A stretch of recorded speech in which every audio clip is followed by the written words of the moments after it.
Salut à tous, bienvenue sur la chaîne MobiGeek.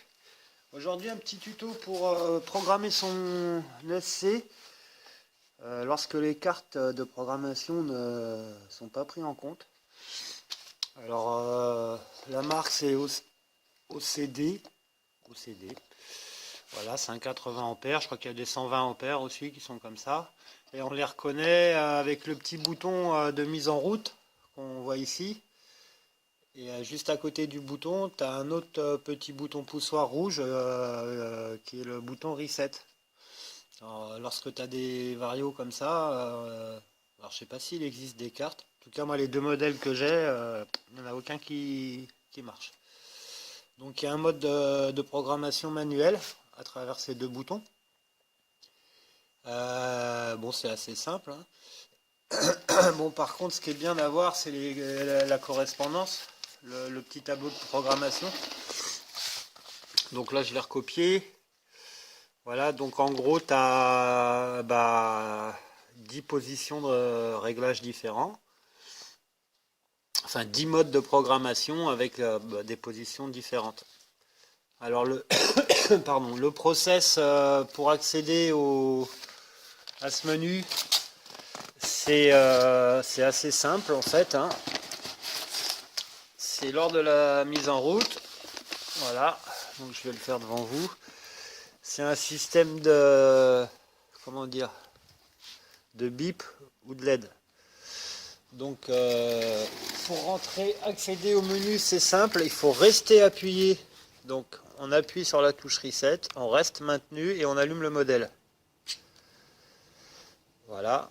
Donc là, la LED clignote plusieurs fois en rouge. Et après, alors je vais essayer.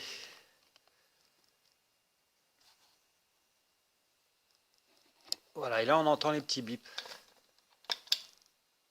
Alors, 2, 1, 2, 8, 9, 10, 1, 2, 1, 2, 3, 1, 2, 3, 4, 5. Voilà, donc là tu vois j'ai sélectionné. Donc je te récapitule, tu restes appuyé sur le bouton Reset, tu allumes le modèle, tu attends. Une fois que ça finit de clignoter rouge, on rentre dans ce cycle-là de clignotement bleu. Donc quand tu as un clignotement, tu es sur le premier réglage, deux clignotements, tu es sur le deuxième, etc. Et quand tu arrives à 5, au lieu d'avoir 5 clignotements, tu as seulement un flash mais long. Donc tu as flash court pour les unités, et dès que tu es à 5, quand tu as un flash qui est long bleu, ça veut dire que tu es à 5. Après, quand tu as un flash long et un flash court, c'est 6. Un flash long, deux flash courts, 7, etc. Deux flash longs, c'est 10. Et après, tu reviens à un flash, ça veut dire 1. Voilà, tu te déplaces comme ça en restant appuyé sur le bouton Reset. Et quand tu arrives sur le menu que tu as choisi, tu lâches. Une fois que tu lâches, le voyant se met à clignoter en rouge cette fois-ci et va t'indiquer les positions. Donc là, par exemple, si je me suis arrêté sur le premier mode, j'ai 3 positions. Donc si ça clignote une seule fois, ça veut dire que je suis là-dessus. Si ça clignote 2 fois, je suis là-dessus. Si ça clignote 3 fois, je suis là-dessus. Et la position 1, ça correspond donc à la marche avant avec frein seulement. Il n'y a pas de marche arrière. La deuxième position, c'est marche avant, marche arrière plus frein. Et la troisième, c'est avant-arrière, sans frein. Donc en général, nous, ce qui nous intéresse, hein, pour les buggy, tout ça, c'est d'être sur la deuxième position.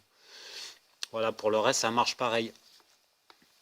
Donc en gros, les différents menus, donc marche avant, hein, on vient de le dire. Ensuite, tu as les freins de 0 à 100%, gradués, hein, sur 8 graduations. Le troisième menu, c'est le cut-off. Donc la première position, tu fais attention, ça te coupe la protection.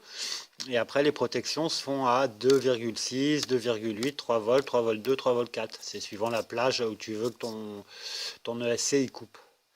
La quatrième position, c'est le punch de l'accélération. Donc quand tu es à 9, tu es à fond. Et si tu es à 1, tu as beaucoup d'expo. La cinquième position, c'est le maximum des freins. Donc de 25 à 100%. Hop, 4 graduations. Le sixième position, c'est pour la même chose, mais pour la marche arrière. La septième, c'est l'initialisation du frein. Donc tu as un frein constant, 0, 20 ou 40%.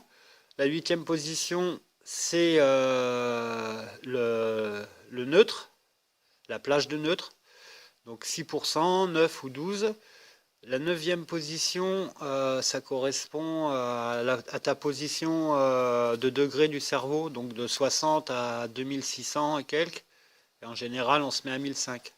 C'est à peu près le milieu de la plage du cerveau. Et ensuite, la dixième position, c'est la protection des surtensions. Donc première position on et deuxième position off. Ça c'est pareil, en général tu laisses toujours sur on. Par contre j'ai remarqué que quand tu viens dans ce menu là, par défaut il est activé. Et si tu le mets sur off, tu peux pas le rebasculer sur on. Tu peux pas jouer, une fois que tu le bascules, il reste en compte. Donc tu es obligé de ressortir pour revenir sur le menu et remettre sur on ou off. Alors surtout si tu essayes et puis que tu te retrouves sur off, reviens, rouvre le menu et remets-toi sur on. Sinon, voilà, tu peux rencontrer des petits problèmes avec ça. Ben voilà, mis à part ça, sinon c'est tout. Une fois que tu as donc sélectionné ton menu et puis que tu as effectué ton réglage avec les flashs de couleur rouge, et ben tout simplement tu éteins le modèle. Là, il le prend en compte et au prochain redémarrage, ton réglage, voilà. Donc je te conseille, moi, c'est de faire ton petit tableau, de venir cocher les positions que tu veux exactement. Et après, tu prends tes menus un par un et tu viens poser tes paramètres. Voilà, faut être un petit peu organisé parce que sinon, tu te perds vite, quoi, tu vois, entre les bips, les machins. Voilà. Bon, bah, bon courage à toi si tu es dans tes réglages. Et puis j'espère que cette vidéo t'aura été utile. Voilà. À bientôt. Ciao, ciao.